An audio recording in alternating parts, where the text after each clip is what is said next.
আজকের ভিডিওতে কিন্তু আপনারা ফয়সালকে দেখতে পারবেন। তো যারা ফয়সালকে ভালোবাসেন তারা ভিডিওটা শেষ পর্যন্ত দেখুন। আসসালামু আলাইকুম, কেমন আছেন সবাই? চলে আসলাম আপনাদের মাঝে আরও একটা নতুন ব্লগে। তো ব্লগের শুরুতেই আমি গতকালের ভিডিওতে যেসব আপুরা আমাকে কমেন্ট করছে আমি তাদের নাম উল্লেখ করব। আর অনেক আপুরাই বলেন, আপু আমি তোমার ভিডিও দেখি, তুমি আমার নাম নিলা না। আসলে আমি যে ভিডিও থেকে কমেন্টগুলা নিয়ে নাম বলি, সেই ভিডিওতে হয়তো আপনাদের নাম থাকে না, এজন্য বলা হয় না। আমি এটা গতকালের ভিডিওতেও বলছিলাম, আজকের ভিডিওতে বলতেছি। আর অবশ্যই আপনারা ভিডিও দেখলে একটা করে কমেন্ট করে যাবেন, যাতে করে আমি আপনাদের নামগুলো আমি ওই কমেন্টের মাধ্যমে বলতে পারি।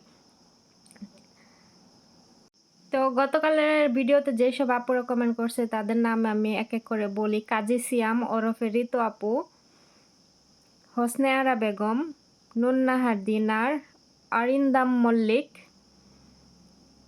আঞ্জুম বেগম, তারমিন, আহ,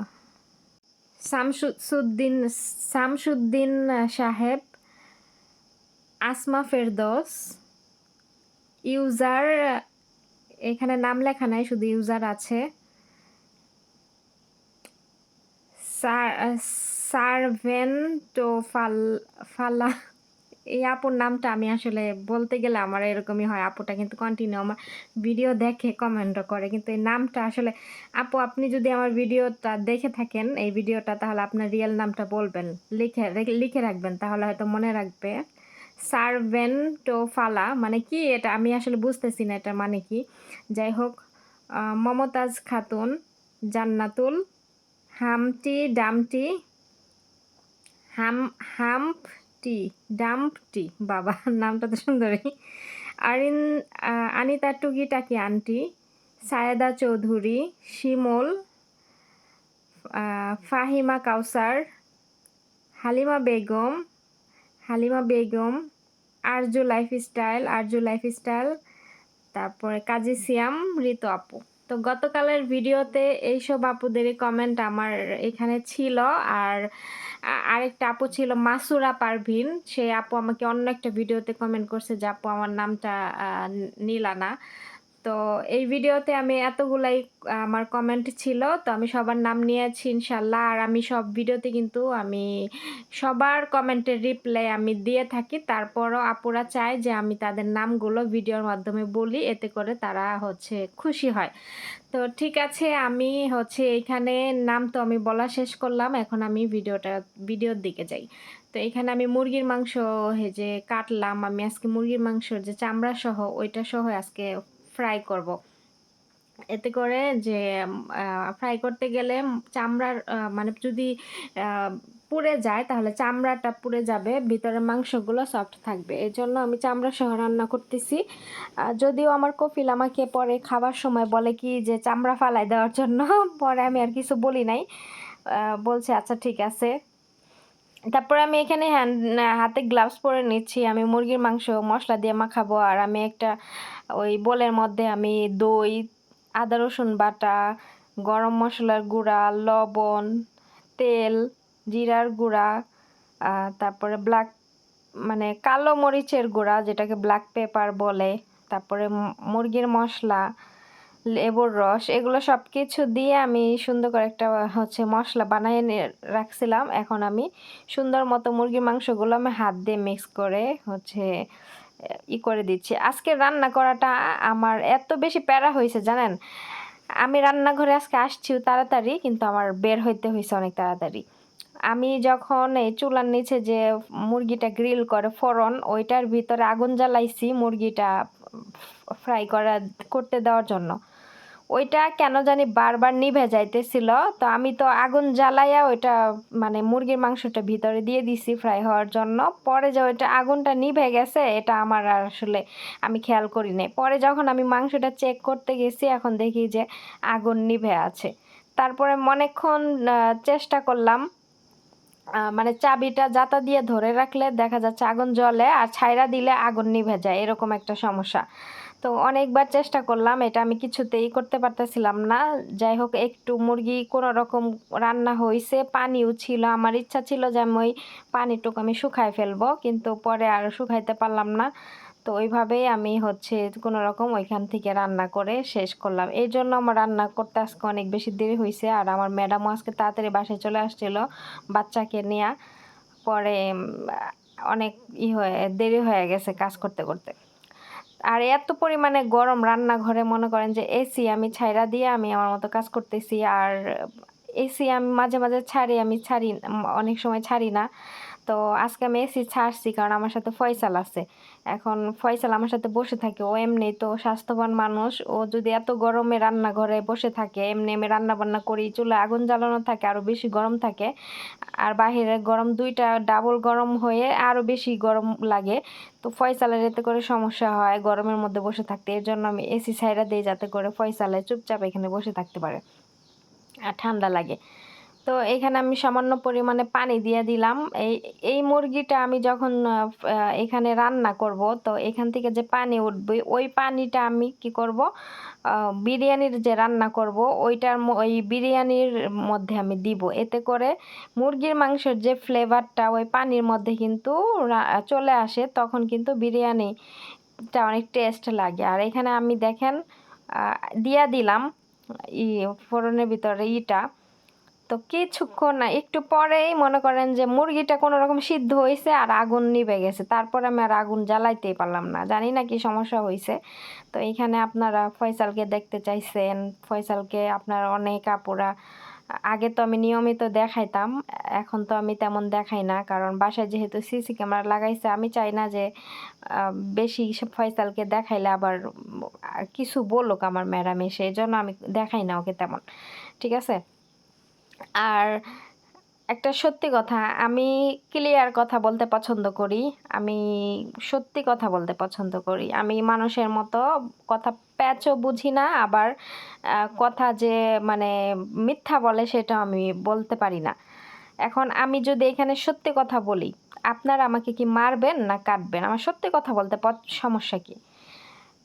আমি আমি যে ব্লগিং করি, এটা হচ্ছে আমার ম্যাডামরা জানে যে আমি হচ্ছে ব্লগিং করি। ঠিক আছে, আমি বলছি, বলার পরে তো বলছে ঠিক আছে সমস্যা নাই, করলে করবে। হ্যাঁ, তো যেহেতু আমি তাদের বাসায় কাজ করি, অবশ্যই তাদেরকে আমার বলার প্রয়োজন আছে যে আমি ভিডিও বানাই।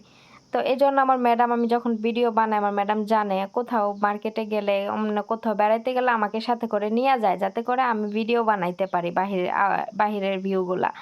ঠিক আছে, কিন্তু ওরা জানে না যে আমি ইউটিউবে ভিডিও করি। আমার যখন আরেকটা চ্যানেল ছিল তখন আমি কন্টিনিউ ভিডিও করতাম না। ঠিক আছে, তখন ওই চ্যানেলে আমার ম্যাডামের মেয়েরা দেখতো আমার ভিডিও। আমি শুধু রান্না বান্না মানে রিলস ভিডিও আপলোড করতাম। তো ওই সময় ওরা আমার চ্যানেল সাবস্ক্রাইব করে রাখছিল, ওরা ওই সময় দেখতো। কিন্তু আমার যখন প্রফেশনালি মানে মাথার ভিতরে একটা আসলো যে না, আমি এই ব্লগিংটা আমি প্রফেশনালভাবে নিব, তা আমি ব্লগিং নিয়মিত করব। তারপরে আমি এই চ্যানেলের কথা, আমি যে ইউটিউবে ভিডিও বানাই সেটা আমি আর ওদেরকে বলি নাই, আমার চ্যানেলের আইডিও আমি দেই নাই। ঠিক আছে, আর আমি আইডি না দিলে তো ওরা কখনোই আমার আইডি পাবে না, কেননা ওরা সব আরবি জিনিস দেখে। তো আমার এখানে তো আরবি জিনিস হচ্ছে, আমার ভিডিওগুলো তো আর আরবি না যে ওদের ওইখানে চলে যাবে। ঠিক আছে, তো আমার ম্যাডামের মেঝো মেয়ে একবার আমাকে জিজ্ঞাসা করছিল ও আমার ব্লগ দেখবে। ঠিক আছে, তো আমি ওরা বলছিলাম যে আমি তো ফেসবুকে ব্লগ আপলোড করি, তা তোরা তো ফেসবুক চালাস না, তাহলে কিভাবে দেখবি? পরে পরে কয় ও আচ্ছা, তাহলে তো দেখতে পারবো না, কারণ ওরা এই দেশের মানুষ মানে ফেসবুকটা খুবই কম চালায়। ওরা চালায় ইনস্টাগ্রাম, তারপরে হচ্ছে হোয়াটসঅ্যাপ, আর হচ্ছে ইউটিউব। ওরা হচ্ছে ফেসবুক খুবই কম চালায় এই দেশের মানুষ, ওরা বেশি হোয়াটসঅ্যাপটা বেশি প্রাধান্য দেয়। ঠিক আছে, পরে ও আর আর কিছু বলে নাই। তো তো ওরা জানে যে আমি ফেসবুকে ভিডিও আপলোড করি, কিন্তু ওরা জানে না যে আমি ইউটিউবে ভিডিও আপলোড করি। ঠিক আছে, আর আমি ইচ্ছাকৃতভাবে ওদেরকে চ্যানেল দেই নাই, কেননা যারা যার যার জায়গা সে বুঝে। যেমন আমি এখানে ভিডিও বানাই আমার মতো করে, হয়তো বা আমি আমার চ্যানেলটা আমার ম্যাডামদেরকে দিব, তখন আমি আমার মনের মতো ভিডিও বানাইতে পারবো না। অনেক কিছু চাইলেও আমি আপনাদের সাথে শেয়ার করতে পারবো না, বলতে পারবো না, হয়তো বা তারা ওই জিনিসগুলো দেখবে, বলবে যে এটা করছিস কে, ওইটা করছিস কে। যেমন ধরনের সৌদি আরবে যে একটা আপু ছিল, সানজিদা আপু, ওনার ম্যাডামের ভাগ্নিরা সবাই জানতো ওনার চ্যানেলের কথা। ওনার চ্যানেলটা কিন্তু প্রায় 50,000 উপরে ওনার সাবস্ক্রাইবার। তো ওনার ভাগ্নিরা, ম্যাডামের ভাগ্নিরা জানতো ওনার চ্যানেলের নাম। তখন ওই আপুকে ভিডিও আপলোড করতো, তখন ওই আপুকে ওনার ভাগ্নিরা কি করতো, ওই ভিডিওর স্ক্রিনশট দিয়া দিয়া ওনার ম্যাডামের কাছে পাঠাইতো যে দেখ ও এটা করছে কে, এটা করছে কে। তারপরে ওই সানজিদা আপুরে বলতো যে তুই আমাদের যে নোংরা, ওরা তো অনেক নোংরা, আরবিরা কিন্তু অনেক নোংরা, ঠিক আছে। ওরা তারপরে ওই সানজিদা আপুকে বলতো যে ওদের নোংরা কোনো কিছু যাতে না দেখায় ভিডিওতে, শুধু রান্না করতেছে, খাবার বাড়তেছে, এসব যাতে দেখায়, ঠিক আছে। তো শুধু রান্না, এক রান্না প্রতিদিন যদি আপনাদেরকে আমি দেখাই, আপনাদের কি ভালো লাগবে বলেন? আপনারা কিন্তু চাইবেন যে আমরা আরব দেশে কাজ করি, আমাদের A to Z সব কিছু দেখতে চাইবেন, ইভেন সব কিছু জানতে চাইবেন। তো সেই ক্ষেত্রে আমি যদি আমার চ্যানেলটা ওনাদেরকে দেই, তাহলে আমি কিন্তু এভরিথিং আপনাদের সাথে শেয়ার করতে পারবো না। কারণ ওই যে ভুল ধরবে যে আমি এটা করছি কে, ওইটা করছি কে। তো এটা আমি আসলে চাই না, ঠিক আছে। এই জন্য আমি আমার চ্যানেলগুলো আমি দেই নাই। আমি ওদেরকে বলছি যে আমি ফেসবুকে ভিডিও করি। বুঝতে পারছেন? তো এই হইলো সত্য কথা। এখন আমি সত্য কথা বলতে ভয় পাই না। কারণ সত্য কথা কেন আমি বলতে ভয় পাবো? এখন এই কথা জানলে কি আপনারা কি আমাকে মারবেন, না কাটবেন, না কি করবেন? ক্লিয়ার কথা সব সময় বলা ভালো, ঠিক আছে। ক্লিয়ার কথা সব সময় বলা ভালো। যেমন এই যে আমি যাকে নিয়ে আমি ভিডিও বানাইতাম, তার কথাই বলি, সে কখনো ক্লিয়ারভাবে কোনো কথাই বলতো না। ভাই একটা সময় আমার লাইফে যদি এমন কোনো ঘটনা থাকে, তাহলে সেটা একটা সময়, আমি যেহেতু সোশ্যাল মিডিয়া পারসন, সেটাকে আমার হচ্ছে সবাই জানবে, প্রকাশ পাবে একটা সময়, ঠিক আছে। তাহলে আমি সেটা গোপন রাখতে পারবো না। তাহলে আমি আগের থেকে আমি মানুষ প্রশ্ন করার আগে, মানুষ এটা নিয়ে বাজে কমেন্ট করার আগে আমি আগে থেকে বলে দেই যে হ্যাঁ আমার লাইফে এটা আছে, এটা হইছে, আর আমি এটা করছি, আমার ভালো মনে হয়েছে, আমি করছি, আমার লাইফ, আমার চয়েস, আমার ডিসিশন, ঠিক আছে।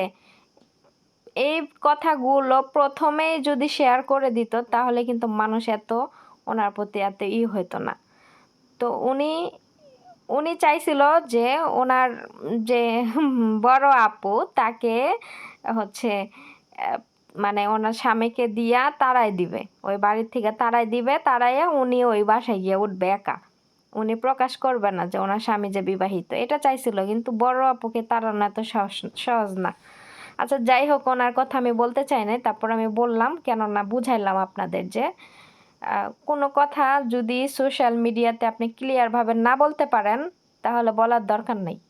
কারণ আপনি আমতা আমতা করবেন, ভিডিওতে এসে ক্লিয়ারভাবে বলতে পারবেন না, দর্শকে ওইটা নিয়ে কমেন্ট করবে, আপনি আবার লাস্টে সব কিছু দর্শকের উপর দিয়ে দোষ চাপাই দিবেন যে আপনারা যে এটা কন, ওইটা কন, এটা কি ঠিক না, যাই না শুই না কইবেন না। তো না যাই না শুই না তো কইব না, ঠিক আছে, তাহলে জানাই দাও, সত্যটা জানাই দাও। আর যদি সত্যটা নাই জানাইতে পারো, তাহলে ওইগুলা নিয়ে কথা কইতে আহকের লিগা, কথা কোয়ার ওগুলা দরকার নাই, ঠিক আছে। তারপর আমি এখানে সালাদ বানাইতেছিলাম। এই যে সালাদ পাতা কুচি কুচি করে একদম কাইটা নিতেছি। কিছু কিছু মানুষরে মনে করেন যে মনে হয় যে এরকমই কুচি কুচি করে কাইটা ফেলাই কিছু কিছু মানুষের কথা শুনলে। তো যাই হোক, সালাদ কাটতেছি, আর ওই দেখেন আমার পাশে কলম দিয়া কেমন করতেছে পাশের ডায় বয়ে বয়ে। তো আমার ম্যাডাম কিন্তু অলরেডি বাসায় চলে আসছে। তো উনি বাচ্চা নিয়ে ঘরে বসে আছে, আর আমার মতো আমি কাজ করতেছি। আর আমার সাথে তো ফয়সাল বসেই আছে। মানে ফয়সালকে আমি 1 মিনিটও আমার পাশ থেকে সরাইতে পারি না যতক্ষণ আমি কাজে থাকি। অনেক আপুরাই তো কমেন্ট করেন যে আপনি যখন দেশে যাবেন তখন ও কি করবে, ও অনেক আপনাকে ছাড়া অনেক মিস করবে। আসলে সত্যি কথা, ও বারবার আমি চলে গেলে আমার রুমে দরজা খুলে আমার রুমে আইসা আমাকে খুঁজে। এটা আমার কথা না, আমি তো চলে যাই দেশে, আমি তো আর জানি না যে ও কি করতেছে। এটা ম্যাডামের মেয়েরা প্রতিদিন আমাকে ভয়েস দেয়, ম্যাডাম দেয় আমি কেমন আছি, আমার ফ্যামিলি কেমন আছে, এগুলা, ঠিক আছে। তো ওই ওরাই আমাকে বলে, ম্যাডামের মেয়েরাই আমাকে বলে ভয়েস দিয়ে যে ফয়সাল আমার রুমে আইসা দরজা খুলে আমাকে খুঁজতেছে। হ্যাঁ, রুমে না পাইলে আবার আমার ওয়াশরুমে দরজা খুলে ভাবছে যে আমি ওয়াশরুমে নাকি, এরকম করে ওই আমারে খুঁজে, জানেন। তো এবার তো আমি 1 মাসের জন্য যাচ্ছি, এবার আর নতুন কাজের মানুষ আনবে না। আমি গেলে তো গতবার নতুন একটা আনছিল 2 মাসের জন্য কাজ করতে, তো এবার আর আনবে না, কারণ আমার ম্যাডামের ওই সব দেশের মানুষের কাজ পছন্দ না, তার বাঙালিদের কাজ পছন্দ। ঠিক আছে, যাই হোক আলহামদুলিল্লাহ আমি ভালো আছি। আর এবার সিসি ক্যামেরাটা লাগাই আরও বেশি ভালো আছি, কারণ সব কিছু আমার ম্যাডাম দেখে ক্যামেরায়, দেখে সে অনেক সন্তুষ্ট আমার প্রতি। এখন পর্যন্ত 1 মাসে ওভার হয়ে গেছে সিসি ক্যামেরা লাগাইছে, আমার চুল পরিমাণের ভুলও তারা পায় নাই। অবশ্যই যদি আমার ভুল পাইতো তাহলে আমাকে অবশ্যই তারা বলতো যে আমি কেন এটা করছি ওইটা করছি। আমার চুল পরিমাণ ভুলও তারা পায় নাই। আর তারা বরঞ্চ দেখে যে আমি ফয়সালকে কিভাবে দেখে রাখি। এই যে এত গরম পড়ছে, আমি ফয়সালকে একটু পর পর ডাইকা ডাইকা পানি, ঠান্ডা পানির বোতল দিই খাওয়ার জন্য। তো ও ফয়সালে দেখি ড্রয়িং রুমে গরমের মধ্যে ঘুমাইতেছে, মানে এসি ছাড়ার সাহস পায় না, মনে করছে ওরে যদি বকা দেই এর লেগা। পরে আমি যাই দেইখা জ্বালান আটকাই দিয়া, পর্দা আটকাইয়া, তারপরে হচ্ছে এসি সাইরা দিয়া, তারপরে এই যে রুমে আসলাম। আমার ম্যাডামের হাজব্যান্ড ঘুমাইতেছে আরেক রুমে, উনি ওই রুমে এসি সাইরা দরজা আটকায়া ঘুমাইতেছে। তো ফয়সালে দেখি ড্রয়িং রুমে এসি সাইরা ঘুমাইতেছে, পরে আমি এসি ফ্যান ছাইরা ঘুমাইতেছে ফয়সাল। এত গরম, ওইভাবে ছাড়া ঘুমাইতে পারে? পরে দেখি জানালাও খোলা ছিল, রোদ আসতেছে, পরে জানলা আটকাই দিলাম, এসি সাইরা দিলাম, সাইরা দিয়া পরে এই যে আমি আমার রুমে কাজ শেষ করে আমি আসলাম। এখন এই যে রুমে আমি ভিডিওটা এডিটিং করতেছি, আবার এটা এডিটিং করতে করতে রান্না করার সময় হয়ে যাচ্ছে, তো রান্না করব গিয়া। আমার ফ্রিজটা আমি ধুইতে হবে, ভাবছি ফ্রিজে সব জিনিসপত্র বের করে তারপরে ফ্রিজটার ভিতরে সব ইগুলা খুলে সুন্দর মতো ধুবো, কিন্তু আজকে ধুইতে চাইছিলাম, গরমের জন্য আর কাজ করতে পারলাম না। তো অন্য একদিন করব। মানে এত পরিমাণে গরম, আল্লাহ একটু বৃষ্টি দাও। আল্লাহর গজব পড়ছে মনে হয়, ও মানে একটু বৃষ্টি নাই। আর আমাদের দেশে গতকালকে আমার আম্মুর সাথে কথা বললাম, বলল যে ঝড় বৃষ্টি হয়েছে কিছুক্ষণ আগে। তো এগুলা শুনলে আমার ভাল লাগে না, আমার মনে হয় আমি দেশে জায়গা এখনই, বুঝছেন। তো আমি ঈদের আগেই তো আমি যাইতে চাইছিলাম, তারপর আর গেলাম না কেন, এটা নিয়ে আপনাদেরকে আমি অন্য একটা ভিডিওতে শেয়ার করব না, যে আসলে ঈদের আগে কেন যাইতে চাইছিলাম গেলাম না আর কি। তো তারপরে কেনাকাটা এখনো শেষ হয় নাই, কিনতে হবে। ম্যাডামকে আজকে বলবো যে যাওয়ার আগ পর্যন্ত যাতে সময় পেলে আমাকে একটু মার্কেটে নিয়ে যায়, আমার কেনাকাটা বাকি আছে। তো দুপুরের এই তো বিরিয়ানি, মুরগি ফ্রাই এগুলো তো করা হয়ে গেল। এখন আমি বিকালের পর্বে আসি। এখানে যে মাটির নিচে যে খাসির মাংস যে পুড়ে, তো ওইটা পুড়ে নিয়ে আসছিল অনেক দিন আগে, তো ওইখানেরই অর্ধেক এক প্যাকেটের থেকে অর্ধেক আমার কপিলকে রান্না করে দিয়েছিলাম একদিন, আর অর্ধেক আছে। তো এই অর্ধেক দিয়ে আজকে হচ্ছে রান্না করব, পাস্তা রান্না করব। তো এখানে আমি মশলা, পাস্তা রান্না করতে যে মশলা মানে নিয়মিত যে খাবারে যে মশলাগুলো ব্যবহার করি ওই সবই আমি দিয়েছি, টমেটো পেস্ট দিয়েছি, সব কিছু দিয়ে সুন্দর মতো মশলা কষা নিছি। এখন এই যে মাংসগুলো আমি দিয়ে দিলাম, এগুলো তো মাংস রান্না করাই, তারপরে একটু মশলার সাথে মিক্স করে আর একটু রান্না করব, এতে করে ভালো লাগবে খেতে। এটা মাটির নিচে পুড়ে মাংস। তো ওই যে আরজু লাইফস্টাইল আপুটা আমাকে বলছিল কমেন্টে যে এটা মাটির নিচে পুড়ে। হ্যাঁ আপু, এটা মাটির নিচে পুড়ে, মানে কলা পাতায় পেঁচায়, তারপরে সালা দিয়া পেঁচায়, গুনা দিয়া বাইন্দা, তারপরে হচ্ছে মাটির নিচে কুয়ার মতো করা আছে ওইখানে দেয়, দিলে তারপরে ওইটা মানে রাতে দেয়, পরের দিন সকালে বের করে, এরকমভাবে সারা রাত ওটা মাটির নিচে থাকে, এরকমভাবে পুড়ে। তো এটা হচ্ছে ওমানিদের একটা ট্রেডিশনাল খাবার, মাটির নিচে এই পোড়া মাংস, ওরা ঈদের পরের দিন এই মাংসটা খায়।